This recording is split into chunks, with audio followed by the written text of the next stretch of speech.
Welcome to Compass Points, the weekly podcast for CompassKnox.com. CompassKnox.com is your best source for news and politics in Knoxville and Knox County. If you'd like to learn more about the topics discussed on today's podcast, go to CompassKnox.com and subscribe for in-depth coverage and much more. Welcome to Compass Points, a podcast about Knoxville and Knox County government, politics, business, education, and just about anything else that grabs our attention. I'm Scott Barker, the editor of Compass.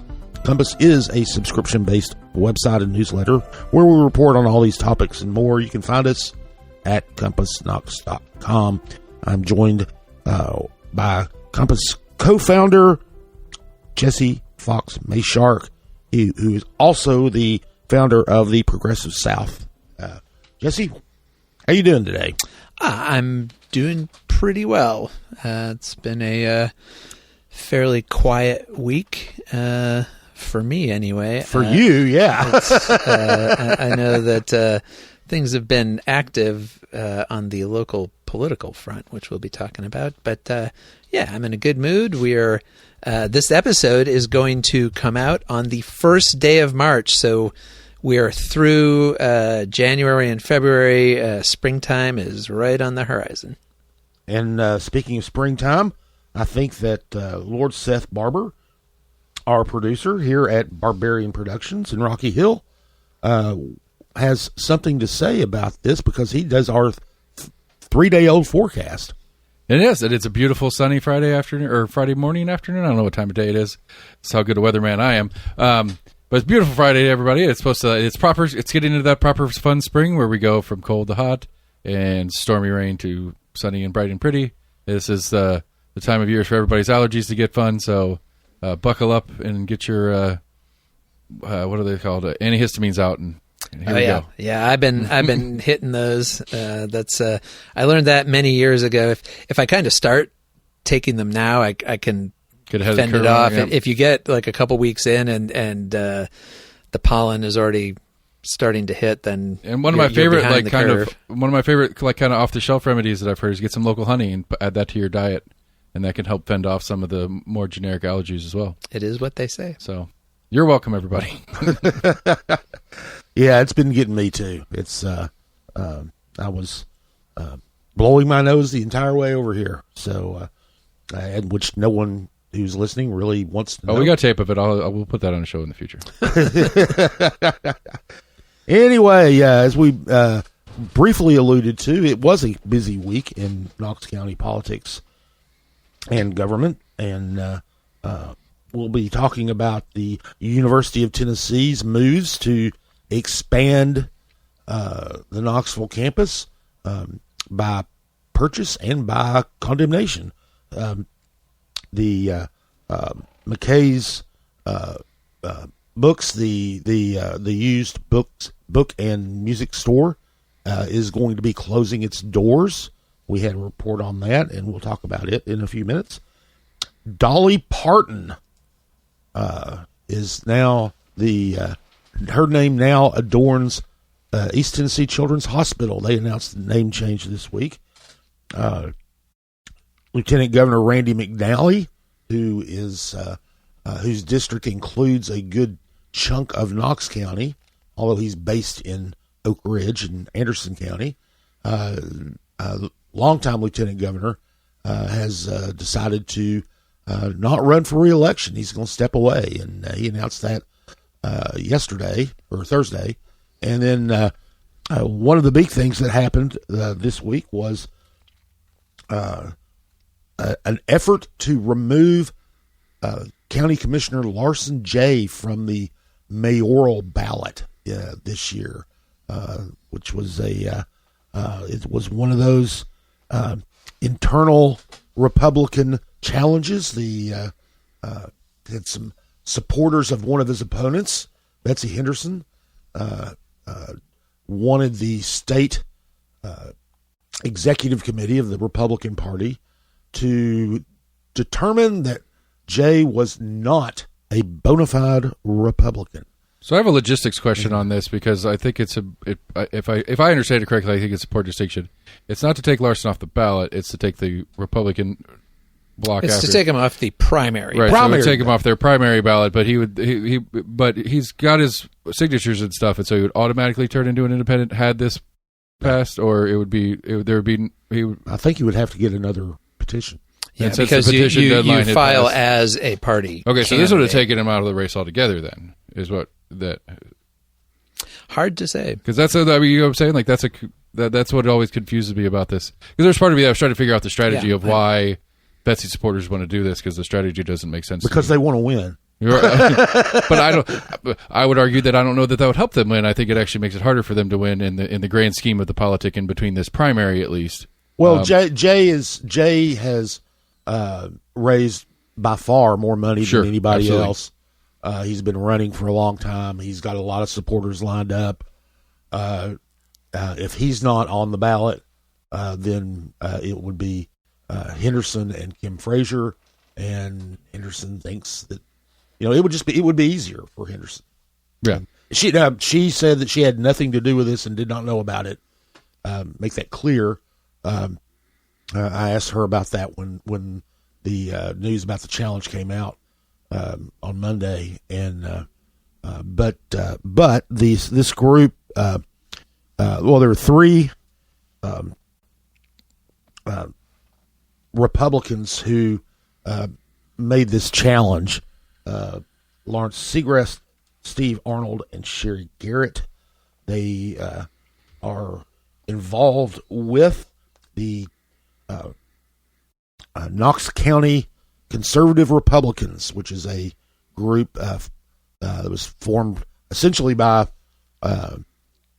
political consultant Eric Wilder, who manages a lot of campaigns and is a consultant to Henderson's campaign. And they allege that Jay should not be considered a bona fide Republican because he donated $250 4 years ago to an independent candidate who was running against Steve Triplett, a Republican candidate for a school board race. And they argued that should disqualify him as a Republican. They also brought up something that wouldn't even have been considered from 2008, which is 18 years ago. He donated money to Barack Obama's primary campaign against Hillary Clinton. He said because he just didn't want to see Hillary Clinton as the Democratic nominee. He didn't want her to be have a shot at being president. So, but that was long before he was even involved in elected office. Before he ran for office, and so anyway, they asked that the state executive committee, the GOP, remove him from the ballot. They acted swiftly. Then that came out on Tuesday. On Tuesday night, they went ahead and voted. And my understanding is they didn't announce officially. My understanding is it was a unanimous vote to reject that effort to remove Jay from the ballot. And it was a pretty thin case they had anyway. I mean, that was Yeah, it was a thin case. I think what it really represents is there is a contingent of local conservatives who have been unhappy with Jay on commission going all the way back to 2020 and the COVID pandemic. Jay was generally Jay was chair he was chair of county commission during the heart of the pandemic, and he, along with several other Republicans on commission, were supportive, at least in the early going, of, for example, the Knox County Health Department and of taking, some of the protective health measures that the County Board of Health imposed, including mask mandates and those kinds of things. Jay was pretty staunch in supporting, the medical establishment and the directives that were coming from not just the county health department, but like every level of public health in the country, including the Trump administration at the time and the Tennessee State Department of Health. But of course, there were a lot of sort of grassroots conservatives who got very active against all of those mandates, and there were people down there every month at county commission, sometimes yelling, saying it was all a hoax and all of that kind of stuff. And so some of the bad blood between that cohort and Jay has certainly lingered, and a lot of those folks are now supporting Henderson. So it's not surprising that it came from some of her supporters. I mean, the deal with Larson Jay, I think, is that he's a moderate Republican. And I suppose you might as well be a Democrat, if right? You're a Republican, to a lot of the conservative Republicans. Exactly, in sort of like this MAGA moment, and to the MAGA movement, the whole idea of being a moderate anything is sort of anathema. Like, they don't think you should be moderate; they think you should be, as sort of like extreme as you can get. But if you look at who has donated money to Jay, I mean, his, and of course, and that's a lot of people, and they've given him a lot of money. He has raised a tremendous, staggering amount of money for this county mayor's race. It's loaded with all sorts of staunch Republican supporters. He's been supported by Cameron Sexton, the Speaker of the Tennessee House of Representatives. I just think it's as you say, the actual items they were citing were pretty flimsy. But also, if you just kind of step back and look at the bigger picture of it, it seems kind of absurd to say that he's not a Republican. Yeah. And this is something that the Republican Party especially has really emphasized in recent election cycles. And that is your party loyalty. I mean, there's a sizable chunk of the Republican Party members want there to be closed primaries where you have to, you can only Republicans can vote in Republican. You'd have primaries. to register when you registered to vote. Yeah, and right, because we went through that's what kind of threw me hardcore into Knox County politics. It was the Gina Oster, Eddie Manis. Yeah. Post-primary challenge from the Oster team about crossover voting is what got Eddie the win and stuff like that. Right. And that was another instance where they did try to remove Manis from the ballot, but Manis had support from very prominent Republicans, including County Mayor Glenn Jacobs. And in that case, also, the county party allowed him, or the state Republican Party allowed Manis to stay on the ballot as a Republican. Yeah, there was the case against Manis. If you're, a conservative Republican who is a real stickler for the bylaws, the case against Manis was much stronger than the case against Jay. I mean, he had actually voted in Democratic primaries. He'd also worked for Madeline Rogero. Right, when he ran for city mayor, as running for city mayor needs to, was a little bit more centered than even the center Republicans we have around here because of the city of Knoxville politics. Because I think, to me, I guess the question, the follow-up question I have on this whole thing is was this more a way to make this a public issue? Because this certainly is a winning signal for certain voters. It says, hey, this guy donated to Obama. That's a big deal. Was this a way for this group to elevate that outside of them just screaming in the wind on social media and get it to get real news coverage? Yeah, and get in the headlines. As a way to make this a bigger story than really thinking they were going to succeed in the effort. Similar to some of the state laws that come down that are really intended to start a lawsuit more than they are to actually change law. That kind of thing. That's what I'm thinking. That's my take on this, at least. Well, I think that it may give more credit to the people operating this thing, and I do. Well, I think they probably would have been happy to kick him off the ballot, but I think you're right that it definitely, and I understand Henderson says, and no reason to disbelieve her, that she wasn't involved, didn't know about this effort, but it is certainly in line with the case that Henderson's been making in the Republican primary, that she's the only real conservative in the race, and that Jay and County Commissioner Kim Frazier, the other candidate, are insufficiently principled in their ideology, and so it's all sort of a piece with that, I think. Yeah, even Henderson, when I talked to her about the first story we ran on this, she said, I didn't know about it, but Kim Frazier and Larson J. Support Democrats and are supported by Democrats, and she had still made that point. Sure, that I mean that's her primary. That is her primary point in the primary. Yeah. That's her message. Yeah, she is trying to paint herself as the only true conservative candidate, and she's got a point. She is certainly Frazier and Jay are a little bit more modern. She is the most culturally conservative candidate, and if you look at the issues that she focuses on and champions, they are, again, if you're only going to define conservative as sort of being in line with the current the MAGA movement, Henderson is Hughes the closest to that. I don't think that that's really debatable.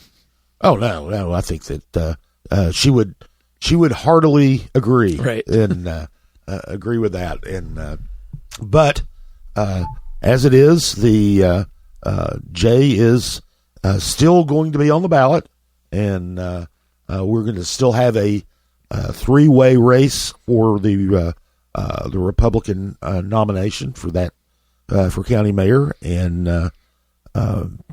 of course, early voting doesn't start till April, so we've got plenty of time for shenanigans between now and then. So, but we'll, as we always do, we'll keep tabs on that race as it goes.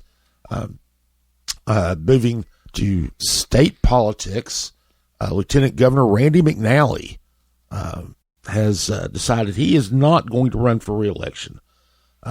He cited health reasons. He's 82. He's had health problems in recent years. He's got a pacemaker.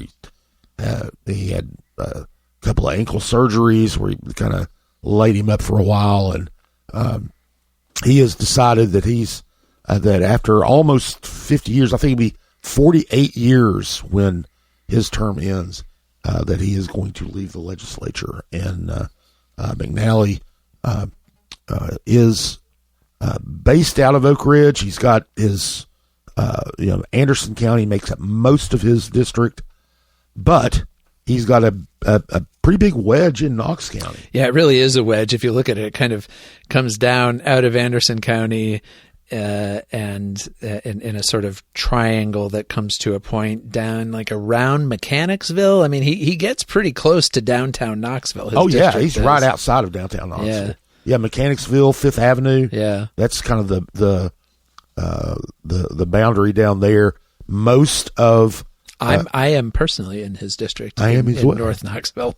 I am as well, and most of what people think of as North Knoxville inside the Beltway is in his district, and plus Powell, Hardin Valley, and a little stretch of the kind of north of Carnes, a little stretch connecting Hardin Valley to Powell, and then points south. He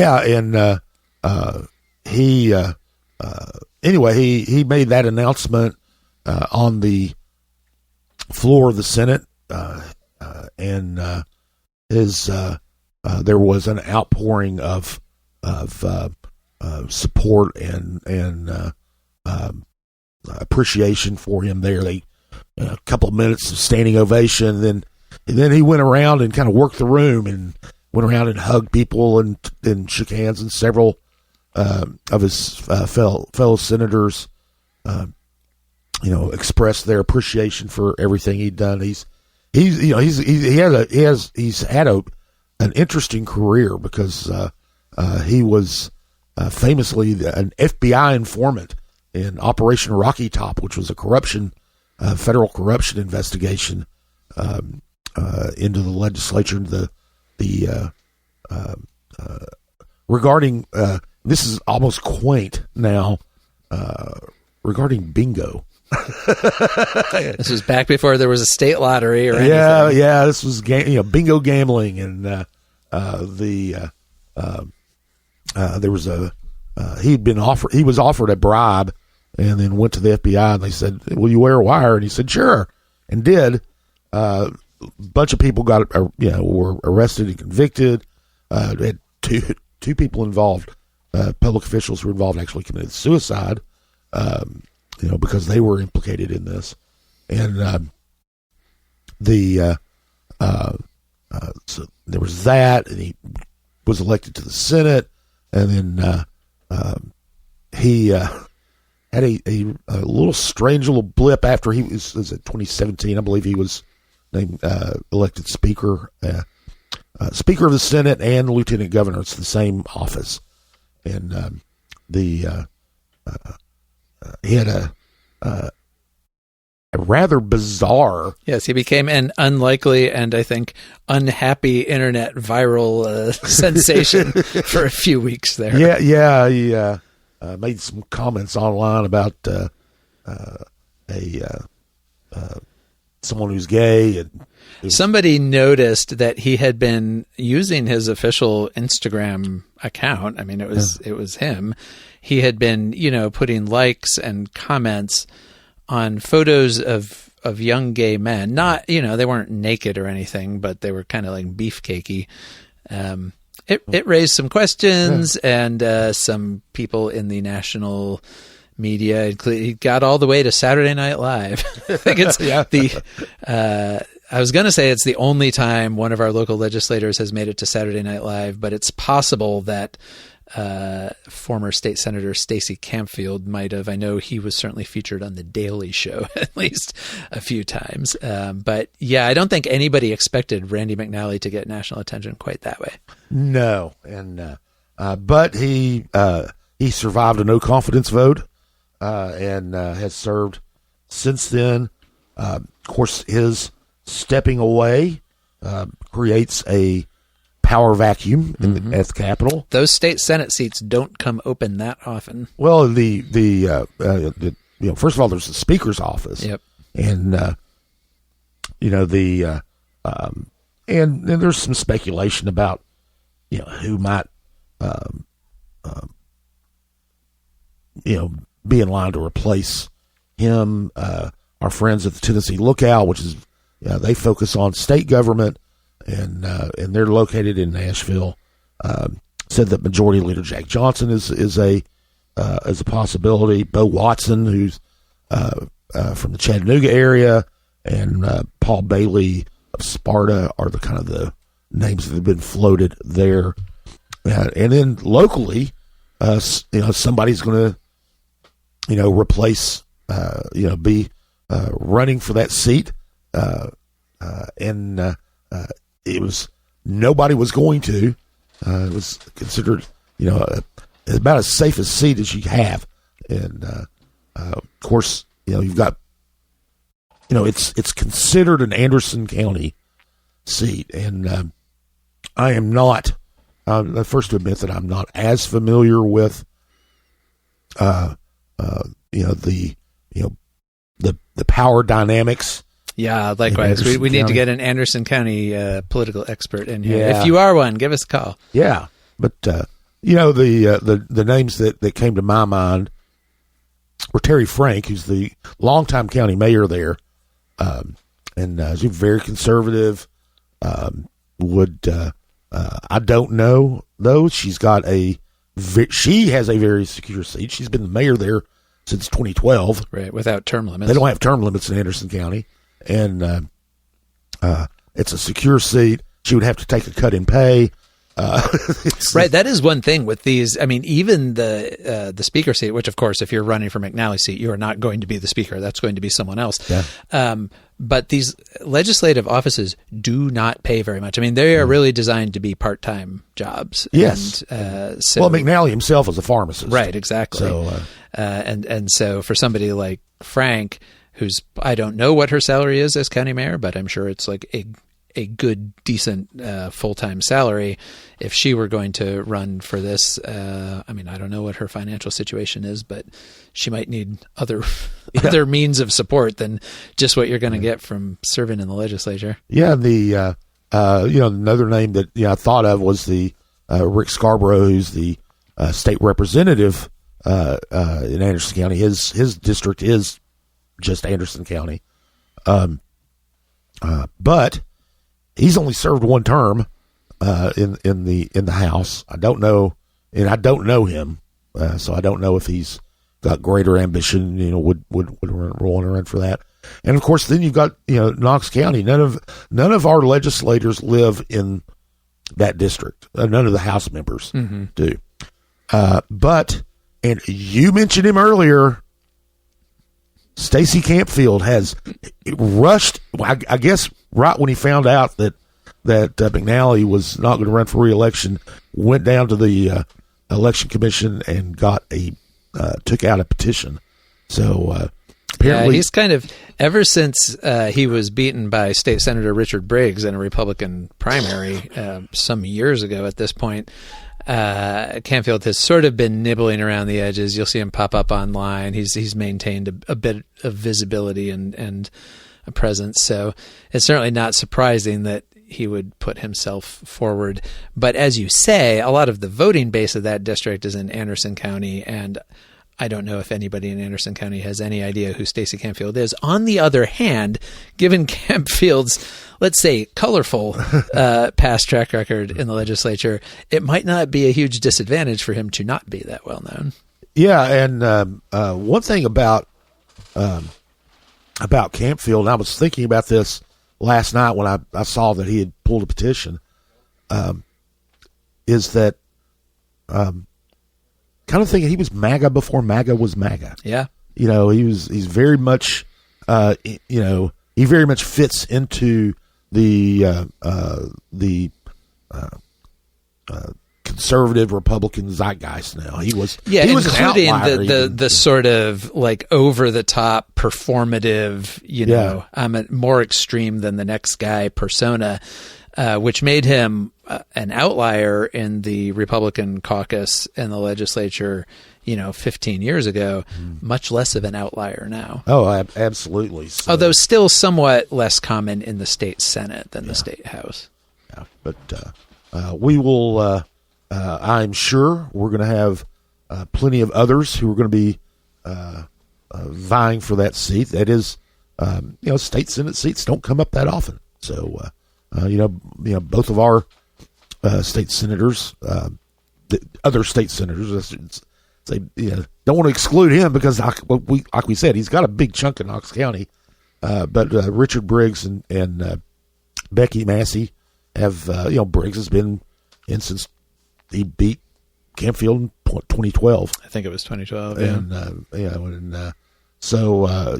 These seats don't come up very often, and they are considered pretty prestigious in political circles. So I imagine that there will be quite a few folks who will be running for that seat, and of course the primary isn't until August. In that, do you know the filing deadline for that? They have until I do not know April-ish, I feel like. Yeah, it's probably, you can find that at knoxvotes.org. Don't listen to me about it. I'll just go there. Yeah, you can find any election information. Knoxvotes.org is a great site for election information. Dates. If you want to, voting locations, things like that. You can go look up your precinct. You can find out who's running. You can look at their campaign finance disclosures. It's the Election Commission's website. They all their official announcements are there. I mean, you can if you want to know the important dates, you've got it there. They've got them there. In fact, it's probably a bad thing because I rely on that so much for dates that I don't commit them to memory. Few of them. I'm looking it up. March 10th. I got it first. I win. Tuesday, March 10th at noon. Petitions for state offices are due. Tuesday, March 17th at noon is the withdrawal deadline. Got it. All right. So I've got a couple weeks basically for Won people that to race. get in that race. Yeah. So, well, from now, from the time this airs, will be about 10 days. Yep. So, that just will be very, very interesting to see who decides to run for that seat. So, something that has nothing to do with politics and everything to do with healthcare and children and East Tennessee's most beloved daughter, Dolly Parton, has apparently contributed a significant amount of money to East Tennessee Children's Hospital, so much that they changed the name of the hospital. It is now Dolly Parton Children's Hospital. They announced that on Thursday of last week. Actually, Parton announced it on the Today Show. That was the official announcement. It was kind of funny when I heard that the name was going to change, and I was like, well, why didn't they send out a press release about it? And then I realized, when I found out that the Today Show was where she did, I said, because they knew they didn't need to. So, but anyway, Well, and that's definitely it's just a sign of the scope and scale of Dolly Parton's presence and celebrity. I mean, you said she's East Tennessee's most beloved daughter, but I think she's one of the most beloved performers, celebrities in America. Oh yeah, and beyond. Yeah,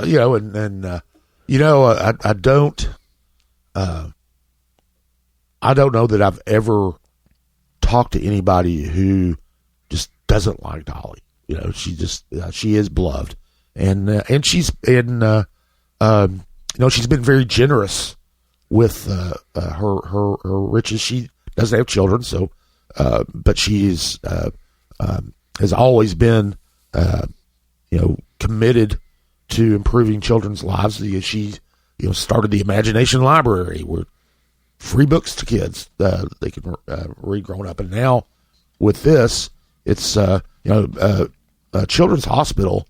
There are only, I think, 31 freestanding children's hospitals in the country. It's the only one in Tennessee, she's they wouldn't say how much she gave, but it said it was transformative. So but she's also given. She gave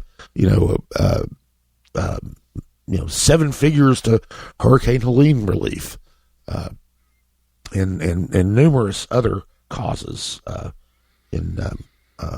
She was very involved during COVID with helping to support vaccine research. Absolutely, and I think she gave $1 million then for that. So. Well, and this is very, she actually just turned 80 in January. So I think is at kind of that point in life to start making these large bequests and really not that Dolly Parton is going to hurt for a legacy. She has many different legacies. Obviously, her artistic legacy, her legacy in Sevier County. But this is another way of, showing that she was here and she made a difference. Absolutely. And, it was funny when the University of Tennessee created their separate school of music. I was talking with somebody in the administration there, kind of joking that, they needed to go hit up Dolly for a big donation to have name the college after her. And Dolly had other ideas. Yeah, evidently. Anyway, so from now on, it's Dolly Parton Children's Hospital, and nothing else. I don't think it's changed, but I wonder if they're going to start over the the hospital PA system. If we're going to start getting Dolly tunes. If there's not already, I'm sure there'll be hallways and floors full of butterflies all over. Oh the yes, place. there will be many butterflies. And there will probably be a butterfly on the exterior as well. They probably have graphic artists putting together the whole collage, the whole logo transformation deal. So anyway, another good deed committed by Dolly Parton in East Tennessee. So, also this week, McKay's announced they're going to close. Jesse, you have been following that. What's the deal with McKay's? Yeah, and so one thing I want to say right off the bat is the name. Like when we've written about this, we have used the possessive McKay's with the apostrophe S, and that is because on their actual website, that's what it says. It says McKay's apostrophe S. I have seen people saying that, well, no, it's actually McKay. This is something that I feel like employees there have sort of struggled with for years. People call it McKay's and they say, no, it's actually McKay. I think the company kind of at a certain point just gave in. And I mean, that's why the website says McKay's now. So I call it McKay's. Everybody calls it McKay's.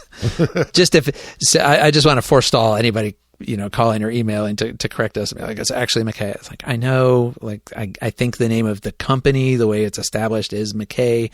The website says McKay's. We're going with McKay's. And also, we're not going to be calling it anything here in the near future because it's closing on Sunday, May 3rd.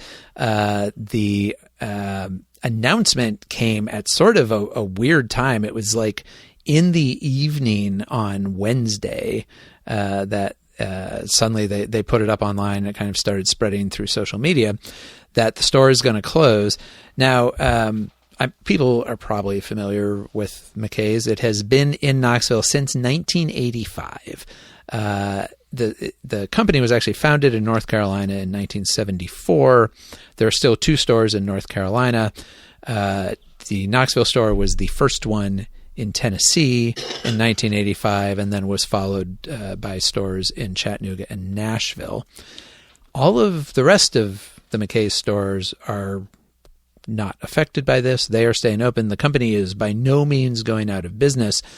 As far as I know, the Knoxville store has continued to be very popular. Every time I drive by there on Paper Mill, the parking lot is always jammed. When I do go there, it can be hard to find a space. The aisles are crowded, and it kind of made its bones as a used bookstore. But over the years, I think one thing it did very cannily was expand itself to be basically a used media emporium.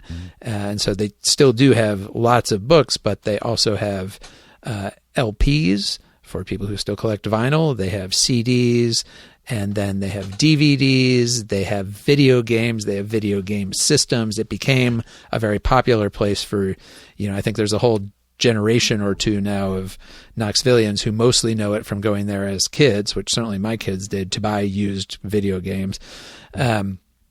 So, it's a great big store there on Paper Mill, which the company, it had been based in a couple different places on Kingston Pike. Its first 20 years in 2005, it moved to that location on Paper Mill.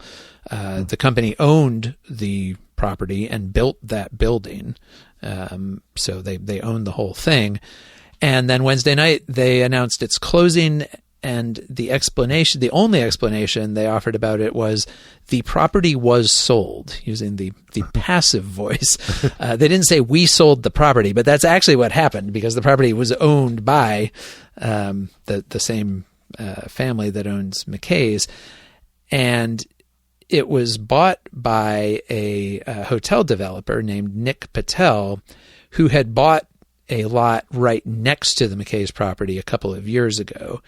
And the Patel, as far as I know, hasn't made any public statement about his plans there, but I think everybody kind of assumes he's probably planning to put a hotel there, probably knock down the existing McKay's building, put a hotel there. He actually already owns, or the group he's part of, Turkey Creek Hospitality, owns another hotel just down Paper Mill. There's a Holiday Inn Express there. That's one of theirs. And that stretch of Paper Mill, people probably know, is a very popular stretch for hotels.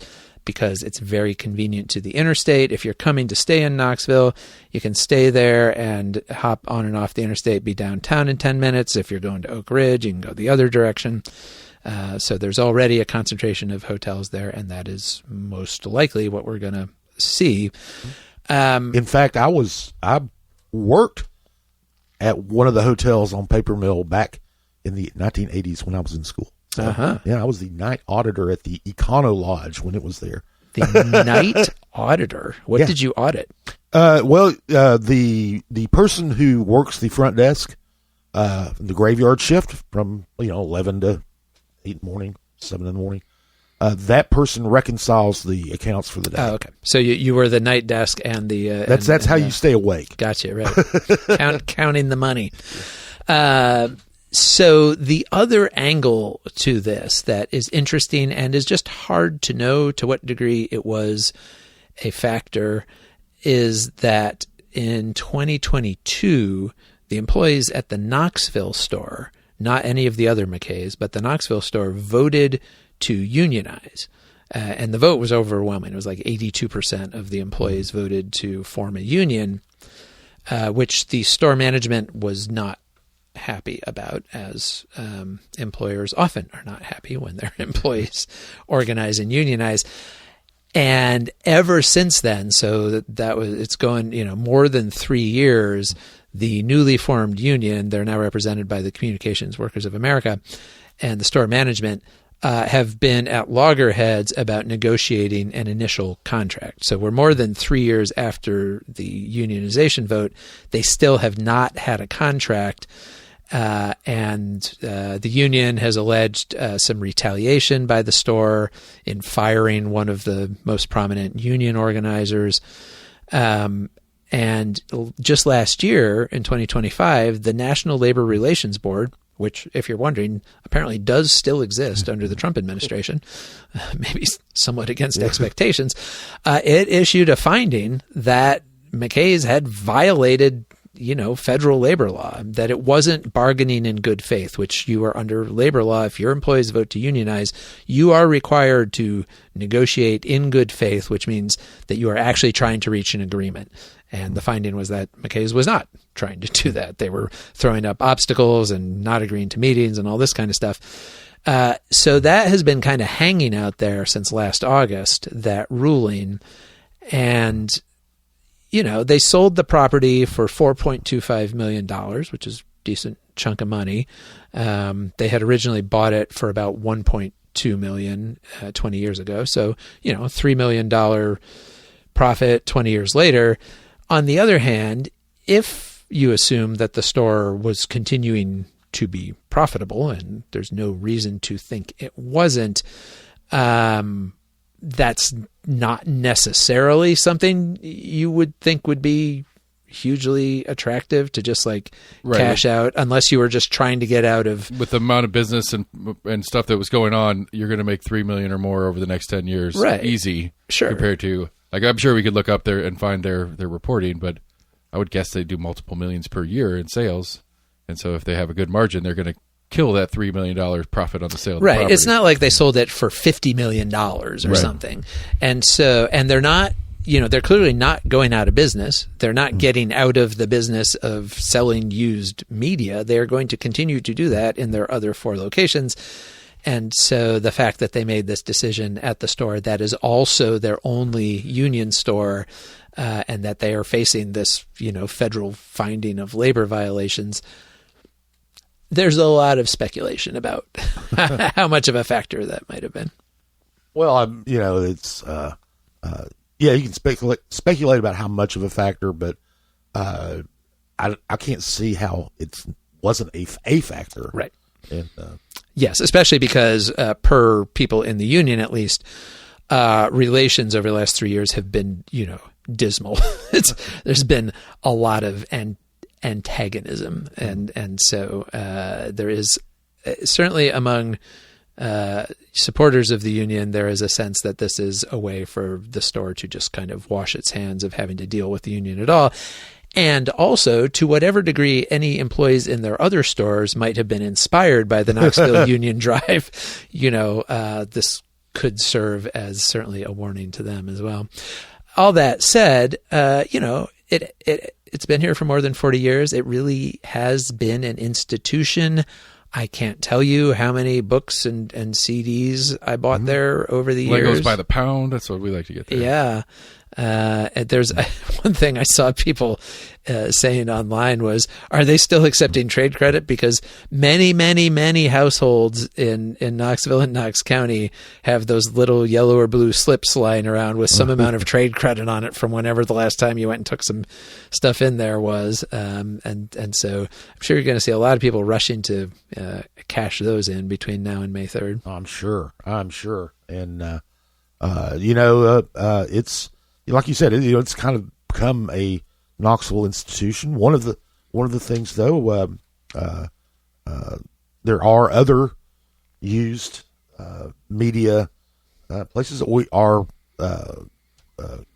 Good friend John Coleman runs the Book Eddy in North Book Knoxville. Eddy, the Book Eddy does still exist. I'm sure John would want us to say that, if you remember it from when it was on Chapman Highway, and it's bounced around a little bit since then, but it does actually have a location up on North Broadway. You can find it. You can go in there. You can find a lot of used books for sure. There's a bunch of good used record stores, including right close to where Book Eddy is, Lost and Found Records, up there on North Broadway, but there are others as well. So yes, there are still other places you can go to find some of that stuff. And if you're listening, John, you can just write the check to Compass. So yeah, or you can just buy our Annie at the next poker game. Whatever. There you go. Anyway, more property news. The University of Tennessee, the Knoxville campus of the University of Tennessee, continues to grow, and by hook and by crook, the winter meeting of the Board of Trustees was last week, and we're actually recording this on Friday. The full board is meeting as we speak. We will be catching up with that and reporting on that next week or this week. But on Thursday, the Finance and Administration Committee approved the purchase of Cherokee Mills, which is an large office complex, about it's 198,000 square feet, something like that. It is a former mill, as the name suggests. Mill, yes, and it's over on Sutherland Avenue. Now, if you're sitting there thinking, well, didn't they already do that? Well, not exactly. Actually, a nonprofit called the University Financing, the University Financing Foundation, which is a nonprofit out of Atlanta, and they help universities buy property, and they bought Cherokee Mills a couple of years ago, and they entered into a master lease agreement with UT last year. UT leases most of the building now. There's still some other tenants in there. As their leases expire, UT was going to lease their space until they lease the entire building. UT uses for some administrative functions. That's some space they can use when they're building a new building, or renovating a building on the main campus. These offices can move into this space and occupy it temporarily while the new space on campus is being built. Those kinds of things. Now, their lease agreement with TUF, the acronym of the University Financing Foundation, with basically 30 years, and but there was a provision where they could buy it early, and so they decided to. The Finance Committee has recommended that they go ahead and do that. Like I said, as we're taping this, the actual board, the full board is meeting. They'll be voting on it. I don't recall in the years I've covered the University of Tennessee Board of Trustees, I don't recall the full board rejecting anything that the committees recommend. So I'm going to assume that that's going to go ahead and go through. UT is stands to save $29 million in rent payments over the course of this of the 30 years that they would have been renting instead of owning. The purchase price is $26.5 million, and they are going to get a loan from Regions Bank to pay for that. They discussed that in the terms of the loan, and they haven't finalized the loan yet, but they needed to wait till they get the Board of Trustees to sign off on it. So Cherokee Mills will be not only a lease; it won't be lease space anymore. It will actually be owned by the University of Tennessee, and UT owns a lot of property up in that area in the Marble City. That's kind of the Marble City campus. Sort of like a UT North there. Yeah. You could call it UT Northwest, I guess. UTMC. Yeah, right. UT Marble City. Right. But anyway, I think we just found Scott's rapper name. But the university is also making a smaller acquisition, and not quite so amicable.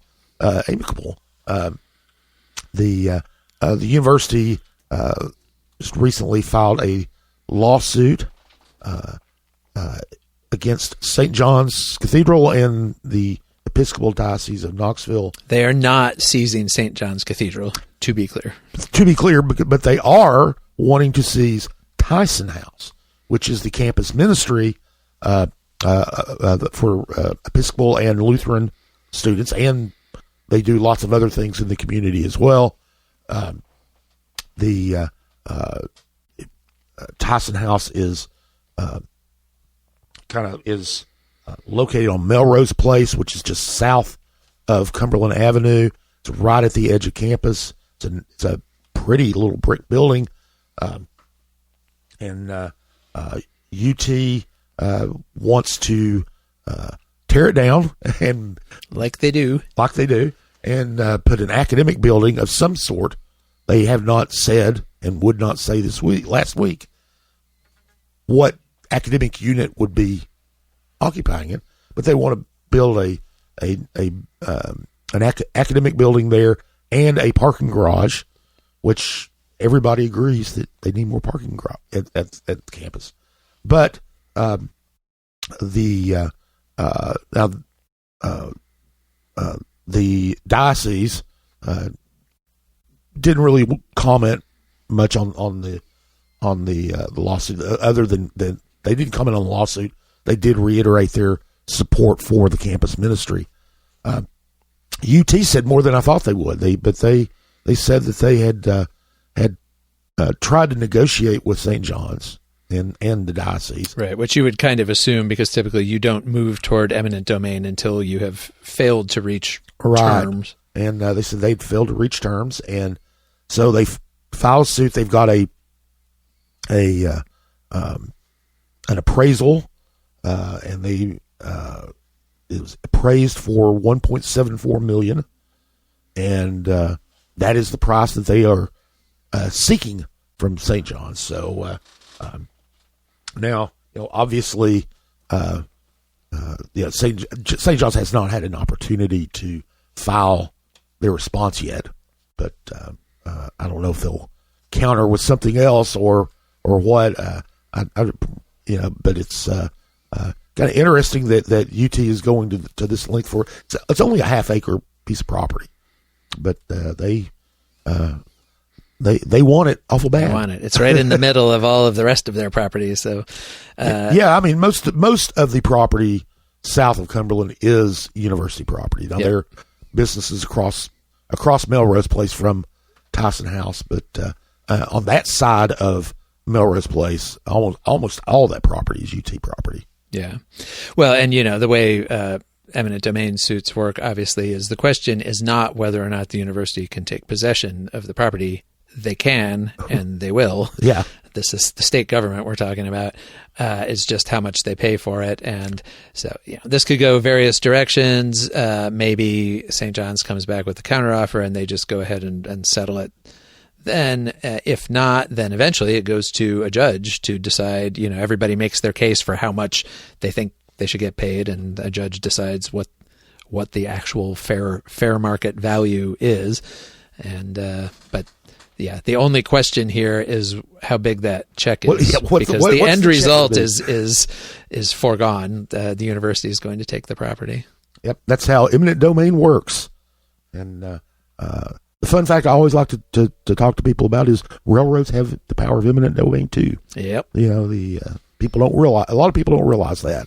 The hierarchy of things that I think you taught me is one of my favorite little isms that I've learned. As far as it's the railroads and the federal government are pretty close to each other. Then everybody else is under them as far as who's the most important in the eminent domain conversations. And anyway, so we'll just have to wait and see what the size of that check that UT is going to write to the church and the diocese. So that's all we're going to talk about this week. We had lots more happened. We had a lengthy county commission meeting / religious symposium last week that we're not going to really talk about because they talked about it plenty. They talked about it plenty, yes. It didn't lead to anything. Yeah, and if you really want to torture yourself, you can go to Knoxville Community Media and look at the video there. If you're a subscriber, you can read our coverage of it in our daily newsletter. That's true. We, although we didn't give it much attention. Yeah. We did other things like the vote to turn the juvenile service center over to the juvenile court judge, the management of that. We wrote about that. We wrote about several other things that you could, if you subscribe to us, you can go to CompassKnox.com and subscribe. And you can go to our website and read some of this stuff. You can get a daily newsletter, which has a bunch more stuff. And you can keep informed and you'll know what we're talking about.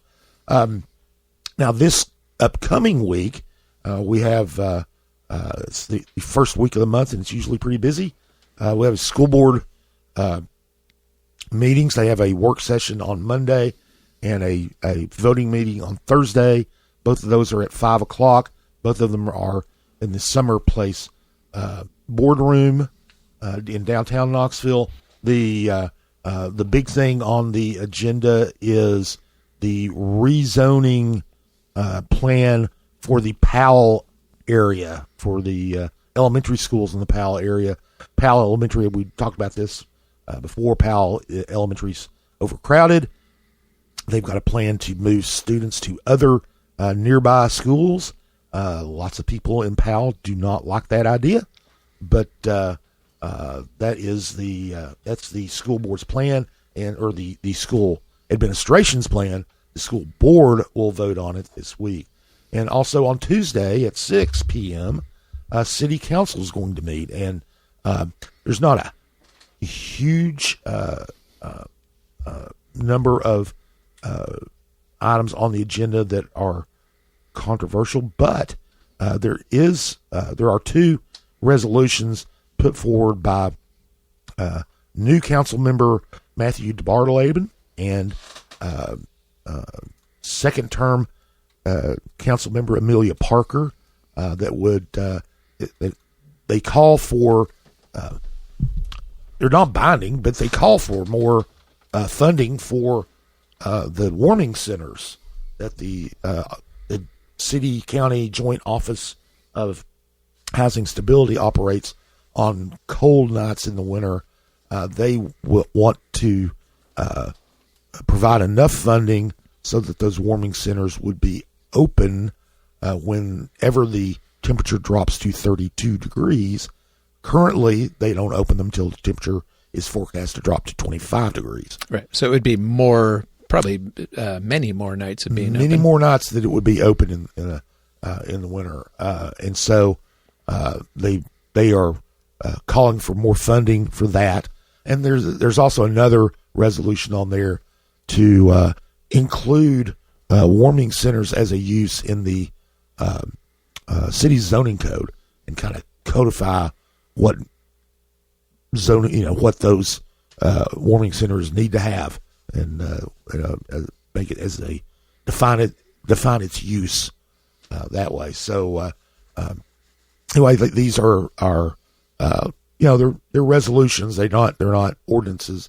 They don't appropriate any money, but they are calling on their colleagues to fund that. And and the timing of it is it makes sense because this right now the city is in the midst of putting together its the Kincannon administration is putting together their proposed budget for the next fiscal year. So if you had a city council majority vote saying yes, this is a priority, you would think that might be something that could get taken into account in the budget process as they put that together. It could, but of course, it definitely would put the ball in the mayor's court, as far as that goes. But the mayor would not be obligated to include that in her budget. So those are things that are going to happen next week. Lots more will happen. We know it will. We didn't know Randy McNally was going to step down this time last week, so we'll be around to keep tabs of things and report on those next week at Compass. So that's it for this week. Jesse, happy to be here. Thanks as always. Seth, Lord Seth Barber, thank you so much for your work at the control panel. Will Wright provided our music. Thank you, Will. And we will be back next week with another installment of Compass Points. CompassKnox.com is your best source for news and politics in Knoxville and Knox County. If you'd like to learn more about the topics discussed on today's podcast, go to CompassKnox.com and subscribe for in-depth coverage and much more.